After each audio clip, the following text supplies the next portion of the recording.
Hello everybody, in today's video we're going to be going over 3 snowstorms which are going to be impacting parts of the Rockies, the Great Plains, and then also back through parts of the Midwest and the Upper Great Lakes, and even one snowstorm for parts of the Northeast and New England. We're going to be talking about all of that and more in today's video, so let's get right into it here. And let's start off with your current National Weather Service page. As you can see, it's quite active out through the western United States. We have some wind advisories and some high wind warnings scattered throughout parts of the western United States in that golden color and also in the brown.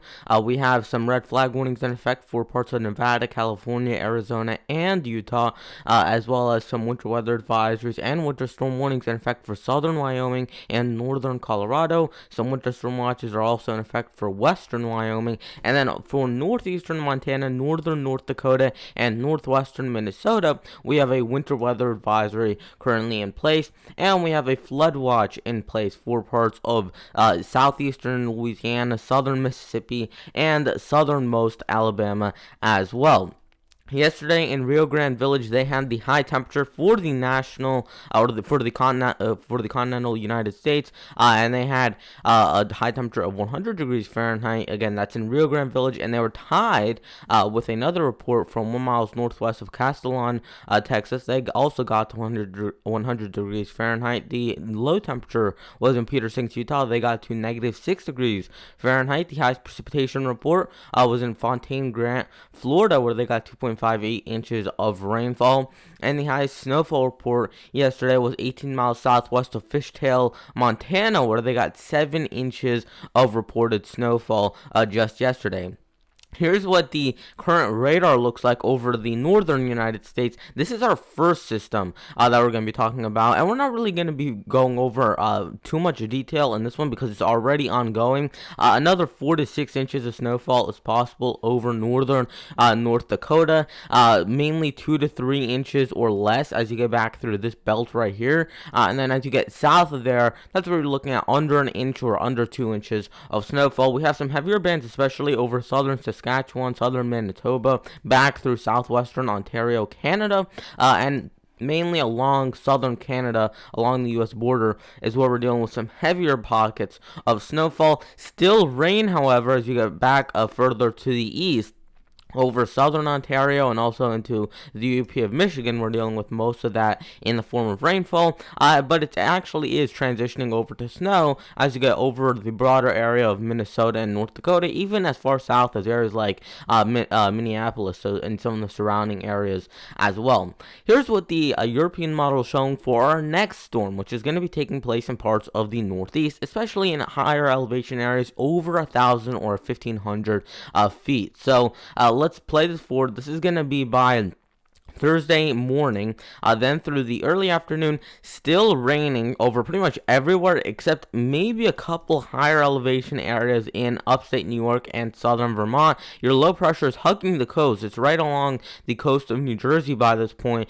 So those coastal areas, if you live within 50 miles of the coast, I really don't think you're really going to see any snowfall out of this unless you have some serious elevation along with it. And one of the main reasons is because we have this low pressure down here. We have a warm southerly wind, which is coming off of the fairly chilly ocean, but still the ocean waters are right around 40 degrees to 45 degrees, which if that's coming onshore, you're still gonna have temperatures that are gonna stay right around the 40-degree mark, in the upper 30s as well in some areas. So even if you're in the upper 30s, that's still too warm for you to see any snowfall, and that's going to be one of the reasons that mainly the coastal areas are going to stay almost all rain, or maybe a little bit of mixing in as well, although I really do think it's going to be all rain over those areas. This is going to be by later on Thursday, and you can see that parts of eastern New York as well as western Massachusetts and southern Vermont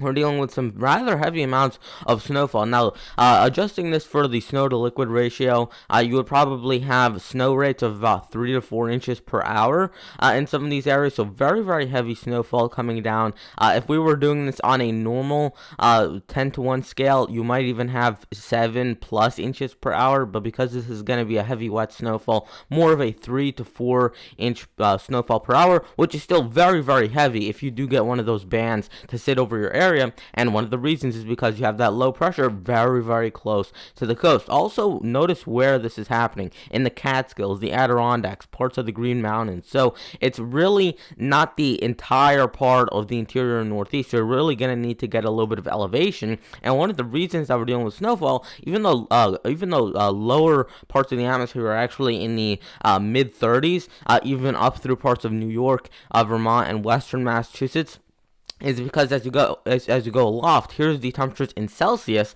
and this is only about 2 to 3,000 feet up, and we're dealing with temperatures in Celsius that are right around -4, -5. In Fahrenheit, that would be right around 27, 28, right around that area. So rather cold temperatures in the mid to upper 20s in the upper parts of the atmosphere. And that is going to translate down a little bit, because imagine that you had a rain cloud right here. You have all that cold air, or you have all that rainfall, which is kind of coming down through the atmosphere, and that's happening just because you have very steady rainfall. And along with that, you're also going to get a lot of cold air to press down into the lower parts of the atmosphere, and that is going to allow some of that colder air from higher up in the atmosphere to supercool some of that rainfall, turn it into ice or snow pellets, and that's how you're going to end up with snowfall in some of these areas. So playing this along again, here's by early on Friday morning, we're dealing with more snow, now spreading into parts of western New Hampshire and central Vermont as well. But also, look, we have a pocket of very heavy snowfall, according to the European model,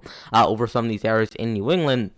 And that low pressure kind of does a little bit of a spin to the north into southeastern Massachusetts. We're dealing with more of that snow still lingering on for some of those mainly higher elevations in parts of the interior Northeast. It stalls out a little bit. We actually have 2 low pressure systems by this point. One back through here, another one back through here. We actually have a third one off the screen to the east as well. And you're dealing with that spinning around. Now you're dealing with colder waters coming off of, or colder temperatures coming off of the Gulf of Maine, where you have surface temperatures that are in the 30s. So now that's going to be able to get maybe closer to the coast, where you have a strong easterly wind, again, coming off the cool waters of the Gulf of Maine. And that's going to allow some temperatures that are going to be in the mid 30s, low 30s potentially, and that should inhibit some snowfall even to break out in parts of even coastal New Hampshire and coastal Maine, as you'll see on this frame right here. So this is early on Saturday. The coast, the immediate coast, might miss out, or maybe mix in with a little bit of snow that won't stick too much, but you get a little bit inland, maybe by 10 to 25 miles, and that's where you're going to actually be dealing with the bulk of the snowfall.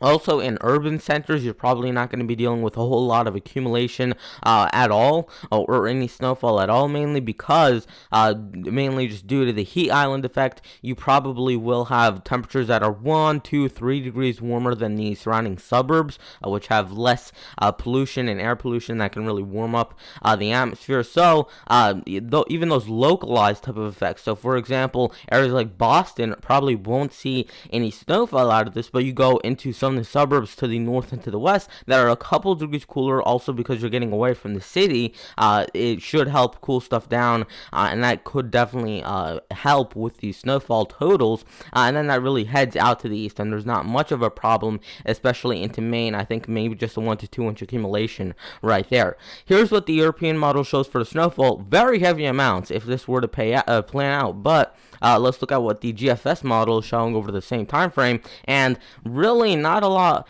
over parts of the Adirondacks and the Catskills. Still 2 to 5 inches of snowfall, still a lot of snowfall back through parts of New Hampshire and Maine, upwards of 6 to 10 inches in some of those areas in the White Mountains, but it's really over the Green Mountains and the Berkshires where you're dealing with areas getting 6 to 10, maybe even 10 plus inches of snowfall in some of these areas. So really something that you want to pay attention to. And there is still a ton of model discrepancy and confusion in terms of how much snowfall is actually going to occur over these areas.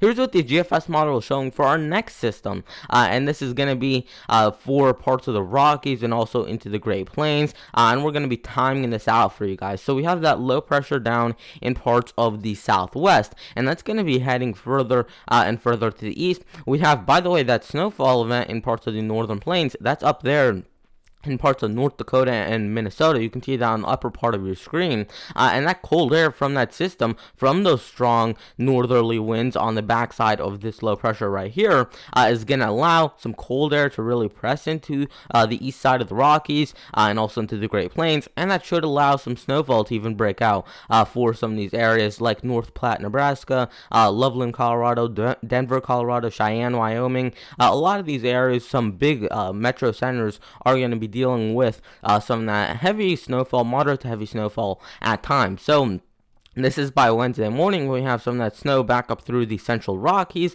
Still mainly a Rockies event by later on Wednesday. And then through Thursday morning, more snowfall back through Wyoming and Colorado. And it's mainly just light to moderate at times in some of those higher elevations. This is when it starts to impact areas in western Nebraska, northeastern Colorado, southwestern South Dakota. So it's starting to get into the plains, and we're dealing with light to moderate snowfall in these areas, maybe even mixing in with rain the further east that you go, mainly just because it's not going to be it's not going to be cold enough for snowfall.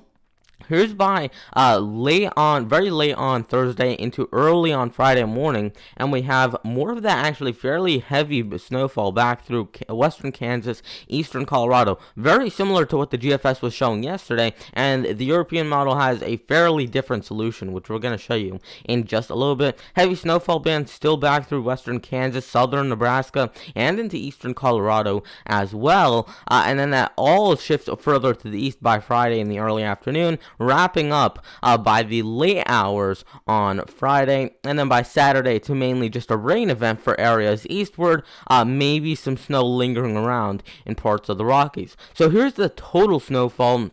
You actually get a little bit of a sneak peek at what parts in the northern plains are also expecting up there, but we want to focus down here. So we just looked at the GFS. Here's what the European model shows for snowfall, and then we're going to show you what the GFS shows. And you can see that we have a bunch of areas, especially in western Nebraska, southeastern Wyoming, northeastern Colorado, and even a little bit of Kansas, getting 6+ inches of snowfall. Even a lot of areas getting 12+ inches of snowfall right back through this area, through the northern part of Colorado, especially the spine of Colorado, then through central Wyoming as well, and even parts of western Nebraska. But here's what the GFS shows, and you can see how it's completely different than what the European model is showing. You can see that in western Nebraska, really missing out some big cities, and I know I have a couple of viewers from North Platte, Nebraska. They would miss out on this type of event if this were to happen, maybe just up to 2 inches of snowfall in those areas. But if the European model were to be correct, then you would be dealing with maybe upwards of 8 inches of snowfall. So really, there's a lot that could change, and there's a lot that we still need to figure out. And just keep in mind that we are still about 3 days away from the finishing of this event. We're about 24 to 48 hours from the start of this event. So within the next coming hours, we will be getting more model information that'll be giving us a good idea of what we should be expecting in parts of the Rockies and the Plains, and you can see that we really do need that because there is a big discrepancy here. The GFS was showing that huge heavy band of snowfall right back through here, whereas the European model really was a little bit more shifted to the north and really centered it over this area right here in northern Colorado, eastern Wyoming, and western Nebraska, maybe even clipping some parts of South Dakota as well. So that is going to wrap it up for today's video. Please consider liking the video, subscribing, and turning on notifications, and I'll see you guys in the next one. Goodbye.